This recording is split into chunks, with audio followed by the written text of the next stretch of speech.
বাবার বাড়িতে এসেছি। ভেবেছিলাম আজকে মন ভরে একটু সময় নিয়ে ঘুমাবো, কোনো তাড়া নেই। কিন্তু প্রতিদিনের অভ্যাস কি আর সহজে যায়? প্রতিদিন ঠিক যে সময় মুনতাহাকে স্কুলে নেয়ার জন্য ঘুম ভাঙে, আজকে সকাল সকাল ঠিক সেই সময় ঘুমটা ভেঙে গেল। উঠে দেখি বাহিরে ঝুম বৃষ্টি। এমন দিনে মনটা তো এমনিতেই ভালো হয়ে যায়, কিন্তু কয়েকদিনের টানা বৃষ্টিতে আমাদের বাসার সামনের রাস্তায় একদম পানি উঠে জলাবদ্ধতা হয়ে গিয়েছে। আমাদের যাতে হাঁটতে কষ্ট না হয় এজন্য আমার আব্বু এভাবে ইট আর বালুর বস্তা দিয়ে একটা সুন্দর রাস্তা করে দিয়েছে বাসার সামনে থেকেই। এখান থেকেই আমরা সহজেই চলাফেরা করতে পারছি। বিল্ডিং এর ছোট্ট কার্নিশে আমার আম্মু এভাবেই গাছ লাগিয়েছে। এখানে অনেক ধরনের গাছই আছে, মেহেদি পাতার গাছ, বোম্বাই মরিচের গাছ, পুঁই শাক, লেবু গাছ, টুকটাক অনেক রকমেরই গাছ আছে। পুঁই শাকের লতা এভাবে বারান্দার গ্রিলের সাথে উঠিয়ে দিয়েছে। বাইরে বৃষ্টির ওয়েদার দেখে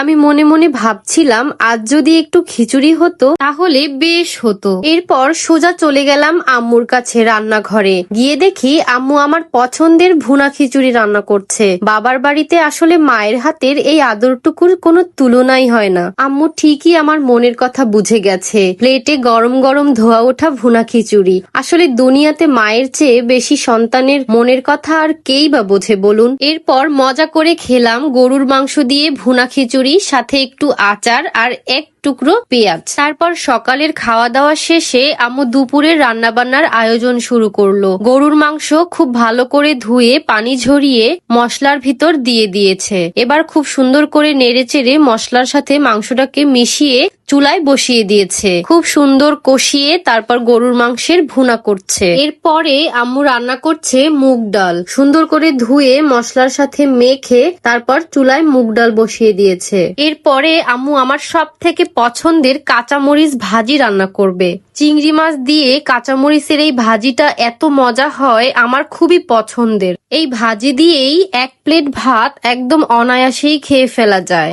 আম্মুর রান্নার ফাঁকে মুনতাহার হাত ধরে চলে গেলাম একটু ছাদে। মেঘলা মেঘলা এই ঠান্ডা ওয়েদারে ছাদে কাটানোর সময়টা যে কি ভীষণ ভালো লাগছিল তা আর বলার অপেক্ষা রাখে না। মুনতাহাও বেশ এনজয় করছিল। আকাশ জুড়ে সাদা কালো মেঘ আর হালকা হালকা বাতাস। এমন দিনগুলো ছাদে কাটাতেই বেশি ভালো লাগে। প্রকৃতি যেন নিজের রূপে সেজেছে। এই মেঘলা আবহাওয়ায় ছাদ ভ্রমণ সত্যিই মন ভালো করে দেয়। এই ঠান্ডা বাতাসে মিশে থাকে মনের সমস্ত প্রশান্তি।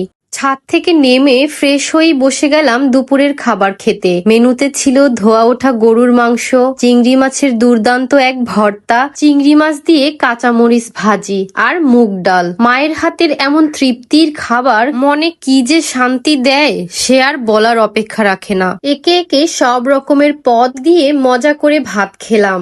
সবগুলো আমার পছন্দের আইটেম।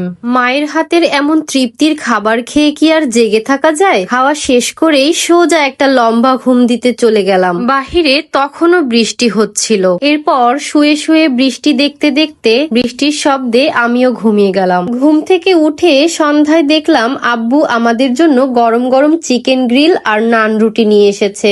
বাবার এই ছোট ছোট ভালোবাসার বহিঃপ্রকাশগুলো সবসময় স্পেশাল। ব্যাস সবাই মিলে মজা করে খেলাম চিকেন গ্রিল আর নান। সকাল থেকে সন্ধ্যা পর্যন্ত বাবার বাড়িতে আমার আজকের দিনটা এভাবেই কাটলো, অনেকটা আদর, আড্ডা আর ভালোবাসায়। আপনাদের আজকের দিনটা কেমন কাটলো অবশ্যই আমাকে কমেন্ট করে জানাবেন। আর আমার ভিডিওটি ভালো লাগলে অবশ্যই একটা শেয়ার করে দিবেন। দেখা হবে নতুন কোনো ভিডিওতে। সে পর্যন্ত সবাই ভালো থাকবেন। আল্লাহ হাফেজ।